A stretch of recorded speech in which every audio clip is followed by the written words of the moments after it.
amasan tu huna YouTube mga jihun imat piso sila pa Jesu Krista minin sibay kung bukay tun hi ku masap adingin haksatak hi novel coronavirus buy na zikin ihaw tu tewin kau chum mi pite hul na zikin lampi chum ahung ngai tu zigol hun tew hi ahung simu mitam takin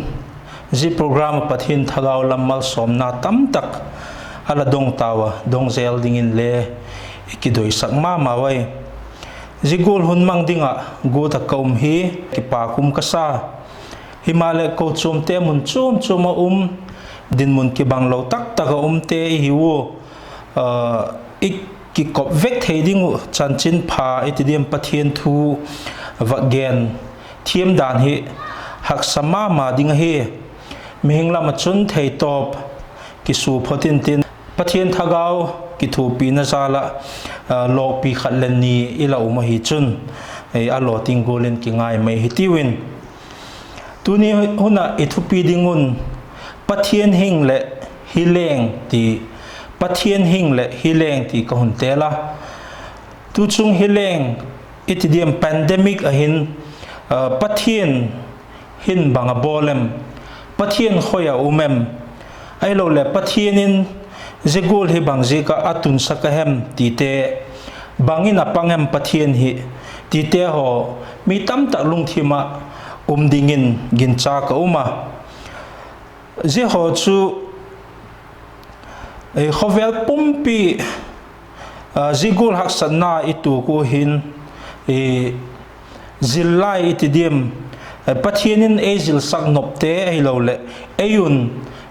isu do thei thil tam pi tak mai zilding dingin gincha ka uma je ho so si chu tampi himale tu singka lahin e neu chawak ngai tu khom lew hin ti lungthima nei komin pathian hing le hileng ti thupi mang hin pathian thu chawak gen khom lew hin ti itup dan chu hi i bible chang ki ngang na dingun sam som ku na le isai bungit na te hi chang bangza te hemung tel dokin e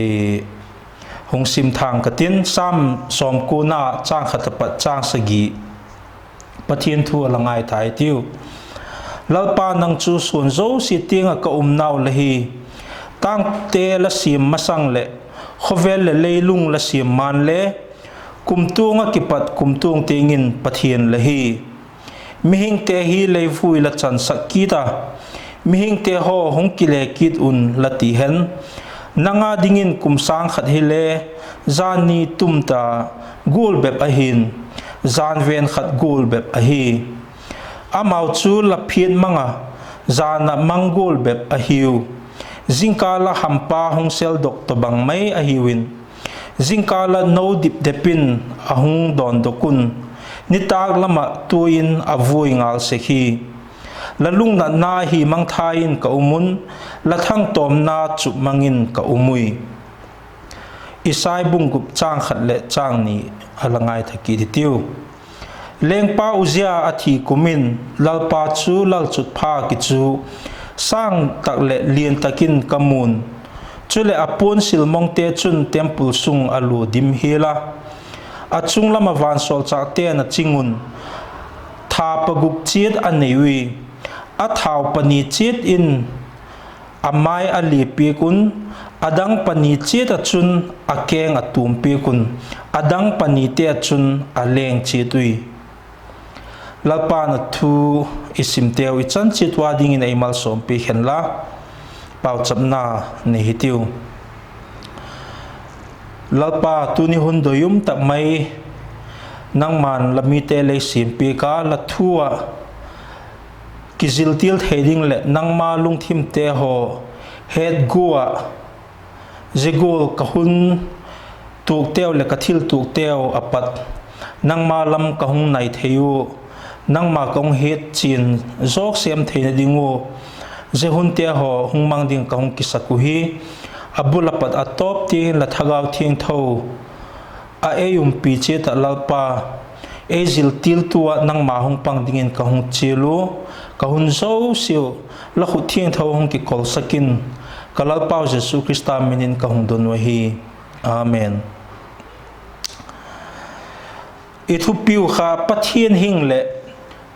hileng iti mayu hileng iti su tu lai taka hileng ho hi igen na ai maya pathian hing to hileng iti hi ahub lien ma mai hi le ahub neu thei pen tu jingkal hun hin hun chom cha va gen so thei dingin kising sahitinun thupi hi mun thumin khen thumin ka hong khena pakhat na ding achun thil zo si hi pathian ki pat a hi ti a hi apani na dingin thil zo si pathian ki pon na hi ti kititenun chun atom na pen dingin thil zo si chunga thune pathian a hi ti thupi mun thumin khen ding hi wo apakhat na hin thil zo si pathian ki pat a hi ti hi ging tu ten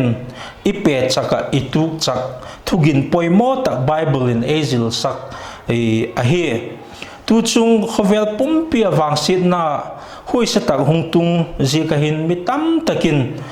ahin na tewa chan tau tam tak chu amak ta duya sim te chu ki en kol jing ahin layo khen khat adam lo na suk boy lo te hole inek le chak hol na te izil na te inasep na te thil poimo tak te ho kha I hai sanu I chol phot mayu angai ta tigola hin mi tam tak ki wa na ni sin nek hol na te ho suk boy umin a sarkar ti ngale a sarkar gam hausale gam chagati henchum lawin sumle pai hita hen lang thil chum at boina na men lo ituk zingu je boina ki pati hung ki du do na dinga hile sumle pai mai le yung ki du do na dinga chun hun so tak hungai ta dinga hi je golden munahin idingo khovela thil itu khalo khovel khang thua khalo to banga hi hileng kiti hi ala sek mama hilele khovel pumpi hu pahin a lam history hin a kisim do him po zegola khovel khang thu le khanai lo ikigin chak lok le hi mong lo ikisak lok lo thilin e hung pha ka hin ilunga khama I boy lai wei alien newin zezo si hi ayat dan khovela thil tung te ho hi ayat dan chini umi fakti photitenun chi khatna chun khovel pin ken itidim khovel hin phunga him dingolin angai theya ling itite tui phone tui kinok tui let itite hilole na chum damlo na chum te ai lo le khovela tu sit na chum wang sit na chum te o hi khovela hi jek himima a hi tia ki chai sak maya ji chu pathian le gendo hidiek lawa thagaw lam to bang ma me mat na loin le ingai tu the mitam takin le tigola chun angai tu himwai zegola chu ingai tu le chu tigola hileng hungum ta hi asuk ven na ding le asuk dam na ding asuk be na ding ale mihing ma ki pe ngaya mihing thim na zo si mat chaka I mat chak zo si te ho puk do tu hun hi ze hileng do na dinga ze sit na suk tom na dinga hi pan lak hi apoi mo tua I pan lak gol chat hi apoi mo sarkar le mi pilte le mi thim te hon ti gola thei to ba su khelu hi ding dang thei dik talawai zegola chu ngai dan thei hi hilele lang khata chun e ging tu te I hiwa thil zo si hi asim tu le athil sim zo si asun le zana en khazing pathiana hi ti ging chate hi je kun na hi lau te le si na chum hung tung te hoi pathian hello le pathian phallowa tung khat cha le umpu I hak sat line le I wang sit line le pathian uma se zo si hi pathianin aphala aman atun sak ama thu nei na nuya veka hi ti hi ding tu te chun ipom dan a hi zigul chu a hi le tu a novel coronavirus iti te ho hi le pathianin a het sa pathianin aphal na to zigul a hi khovela a hung sol lut a hi iti lo the lo wai zigul chu hi ta kai le bangzi ka atun sakai dim ti hi ingai tu angai hian khatin again le igil lo zi ku khovela gil lo na le nun sin na asang ta be be zi ka pathianin zegol thil hi god na dinga ahung so la hi ti pola umo thil om ta ka hi himale ku gil lo na pen hem ti ki kok tu hu na hi pu tu hin pathian god na ai vati ding le ken chu kangam chet pu azik hung gen sel ding hiu pathian ko na heding in ka ging chai pathian ki pun na heding in ka ging cha zoi pathian god na to pathian ki pun na ti thil chum de he god iti phal chu kisik le ka na talo ki ven na zele lo ai tu ithil tu goi chu ki ven the hi kisik the le he ilam pile su jang the ikisi ka hi lo le pathian hello ten le ilung thim siam thaka pathian lam ngat theina lai he mi so si chungin le chupu awang se lu chung chung a chu ti mai le hin population le tam zo chu ki bit na lai sa mai zegol chu hi zekin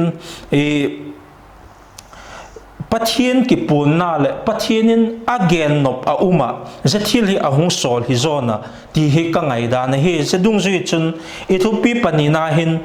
thil zo si hi pathian ki pun na hi iti tua I hak sat na tuk te igen the na tuk te I boy na tuk te hoi pathianin god na ti la kai le chu a ki khel ta gun le ngai the god na hi loin pathianin ko na pathianin I masanga hun hui si hung tung ding a hello veka zetsu I pumpel the na dinga hillo na warning pi na ai ti hin la lew hin banggen nop ne hem ti hi ngai tu khamatinga gen seng puitin pathian thil tam tak mai gen nop nei dingin iging cha akipun nop na tam tak dingin iging cha thil pani pek be wa gen lew hin bailam taka anewalin amol penin le het hesu mehing pilna le thim na hi su na poma mai ti hi a het the mihing ithiam ma tao ipil ma tao ibol thele tam ma ta na te hole isudam zung zungo te hin dinga nidanga ala thipi zung zung small pox ti bang chu tui khovele talawai sang kha zaku som get vela pat kha small pox ki ti khovela pat kinoi mangta atiwai da tur te na gen wele zegola chun iboi na hak sat na chum te le khol thil te hilo le khovel thim na chum mangin isukinga I hak sat na zo si mingin ki soft theizela hi zegola chun ming hi ki sun le abailam mama ki un sak le abailam mama ta himale pathin coronavirus manga again chum hing te ithim na le pil na hen bang macha pathin pat hum bit loading a hi pathin lung na pat su chan na ding bang ma khovelin sim dok the lawai sim dok ngai lo ding ai ti hi gen no heading in ka ging chai mi hing neu dan eu ki hum bit solo ki veng solo I hi dan hi iki head do thak dingo pathin ko na heading in ka ging chai panina chun civilization itiu khovel hin khanto na chum oma khang khovel history si maile ni dang lai chun Indus Valley civilization itiu chule Chinese civilization atiu oma Greek civilization atiu oma civilization chum khovel khanto na chum ala seka hele abe kit sekai tuni hin na hin je ho khanto na chu bangul tak ahem tile vaki hetien talo khop dingin amang thai vek tai tu civilization pen hi global civilization le ati the modern civilization le ati the abang chui le mi tam tak kinep dan chun mi thiam tam tak et dan chun je i civilization hi beta lo dingai ati wai confidence na satak mai mi hing hina kineya mason zel ti lo ngal hi khovel mabak hi loi ati ngam to boy je ki kala hin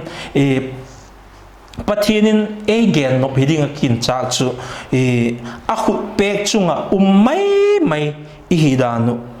i khanto na teo i thiam na zo si teo he pathin mit mo chu bang mai hi lo dan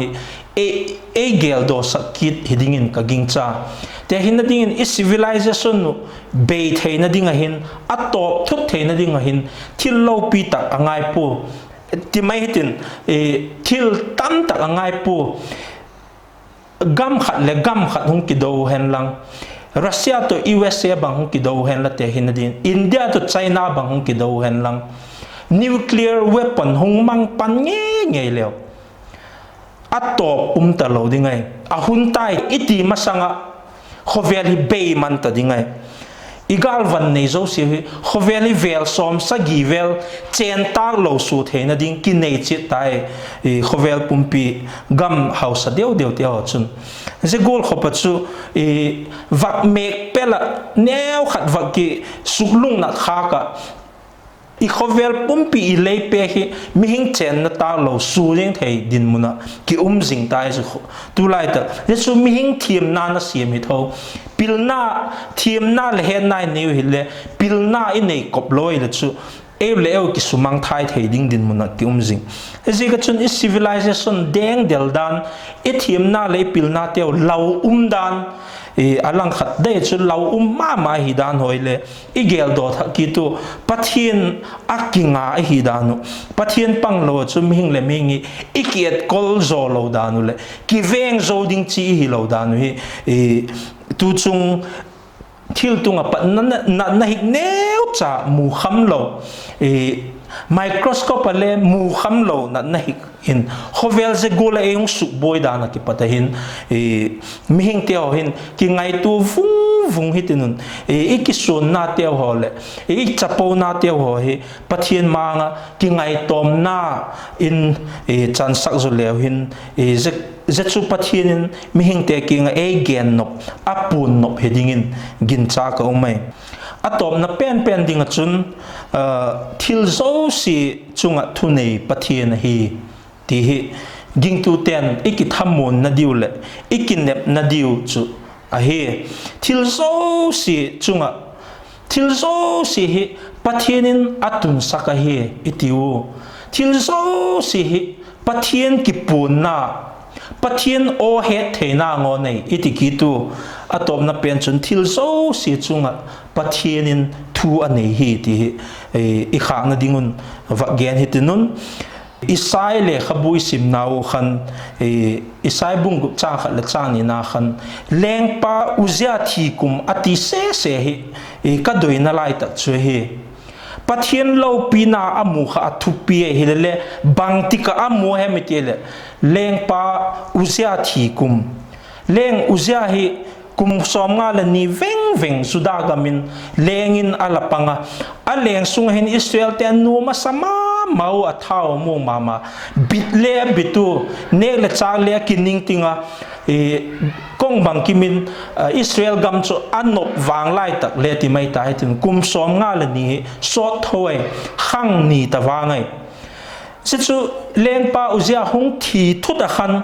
mi pi kha abe dong ma mau ala belule akine pi penule ala sun penu leng hung be thu ta kha mi pi kha thom hauna le masang ding he loji ka launa le ti chun be don nan adim we zelai ta ka chun is zol nei isahin kila na mu ze kila na mu chu ila sim ta gol khan pathian lo pi na amoy pathian thili theina pathian thu nei na dang lam ngai lo hi dan amuai tu huna hin le mimal ale in sunga le masang dingi gela thim vung mai le tam tak le the i khovel su boy hungum na lai i boy na ki kangkala ti hole thil tam tak leo mintin je ho ging tu te ni heading chu pathianin thila saka pathianin je pachun kowa je ho so si chunga chun athu nei pen chu pathian he ti he i head mil loadingun i doi ma ya pathianin akipun na helamahin ko na helamahin athu nei na he hedok thakki dingin doya inek hol na zo si hungbeita izil na te hole sunzom thelo dinga te bangle ki ta le mai the ai lo le abula hung ki pathak ding dani gele le mangvung vung mai ta beidon nan kidim ta le hi mai the tu hun te ho hin ko chum te ho le nidangula ki khom thei ta lo ten le mai thagaw lam din mun le ni manim ta mai ni manim ta bang le hi mai the mi tam ta te ho chu ipathian to ila ki ton jing lai ipathian head dan ipathian ngai na te ho khale nidangul hita lo te ho bang le the zo so si hin I head ding o poimo ka sak ma chu dang lam ngai lo pathian hi dan hi no pisak layu ipathian kha tu hun lai ta khale ipathian hi tu hun lai ta kahin le athili theina neu chale akim pu athune na bang mana la pi pu pan pi thei ta loading khopa akhut bang mana ga pui ti gel do thak ki thetunun angai hi zinga en call thei ta loading le veng thei ta loading in bang mana subui pui ti hethak ki thetunun pathian ha bela belin pathian angin kitulu thak lewin tu chung iwang sit na te ho tu chung ithil tu te ho he mal som na hung chan sakin tin imasang ding chu kipa na ala dingin gin cha ka umai je cho hi lawa I phut mai ding mai ding akip chai nga mai ding ti lung thim iputai lewang chu ki chai heldiam le ki heloi dik ta ka chun mithiam tam takin su tu coronavirus khovel pat leichunga pat suk be ai tak diam le gin chak lo phi le azik su pakhadi suk dam sunga panga vera la kai son kit manzelu zigula he apun zel dingai le bangchan ikiveng zo tak diamun ti hoi le ngai tu na tam tak om hile je chui beidon na dingu le lung kham na dingu ki gen halloween aum ji ta chun coronavirus be tamong le ti photiti na dang hung pot thei tho na lai khat hi su be thei le hin le isuk be thei lo tam pi ta pathin pe thei na lai te hin na din age na bang he kum som nga lam kum som nga val dei de ta asuk dam na nai lowe coronavirus gola ki kaison bai lam hile age na ji ka hi khovel pum pi kum som sunga ki chai ta dingai hile pathin zalen ki kaison ala bai lam sampu ti mai hitin ti gola hin ikiveng zo ham sa mai zo je sang hui se zo pathin tam tak mai ei tu sak theina lai eji ga chun pathian thu nei na noya kituk luta pathian lung lam hola ama mon tok mai he khovela ding hin abit pen pena apil hoi pen nei ti he tu jing ka na hin igen nok pen a he pathian hi bel tak le among te adinga mun tak a hidan hetchen tu te ngen ihiu ka gingcha hetchen tu tam tak a umo eji ga chun mong phot mai hitinun bel tun mai le hin bol khil ke poitiu ti ka gen nga mai himale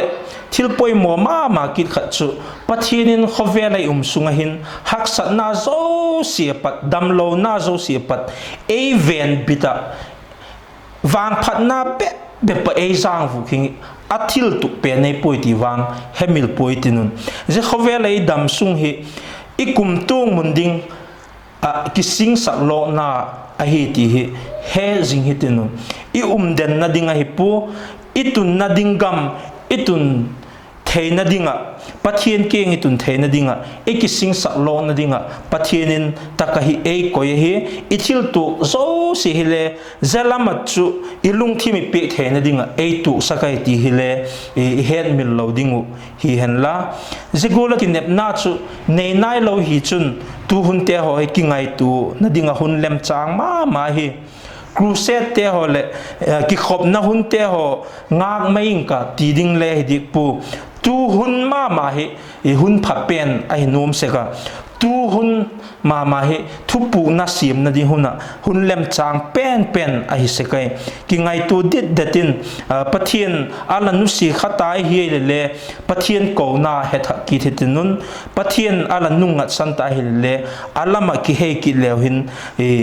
je hun hak sa te ho iti ho hi pathianin mal som na lo pi tak maya hung chan sak dingin gin cha ko ma zedinga chun pathianin e ko hi lalpan athu it chan chitwa dingin e mal som pi hen la amen.